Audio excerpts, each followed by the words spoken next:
Fan fault. ஃபேனோட circuit பார்த்தீங்கன்னா இங்கே தான் இருக்குது. இதுதான் ஃபேனோட கனெக்ஷன், இந்த ஒயரில் தான் வருது.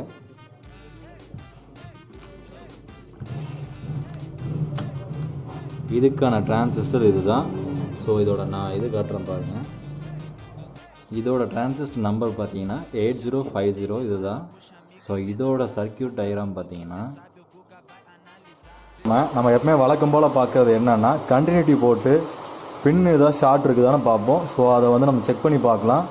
ஸோ பார்த்தீங்கன்னா மீட்டரில் கண்டினியூட்டி போட்டிருக்கேன். போர்டில் எமீட்டருக்கும் கலெக்டருக்கும் வைக்கலாம். எமீட்டருக்கும் கலெக்டருக்கும் வச்சா பார்த்தீங்கன்னா கண்டினியூட்டி நல்லாவே ஷார்ட் காட்டுது. ஸோ வந்து பார்த்தீங்கன்னா இந்த டிரான்சிஸ்டர் ஷார்ட்டாக இல்லை ஏதாவது ட்ராக் ஏதாவது ஃபால்ட்டான்னு சொல்லிட்டு நம்ம வந்து இப்போ வந்து இந்த டிரான்சிஸ்டர் ரிமூவ் பண்ணிவிட்டு பார்ப்போம்.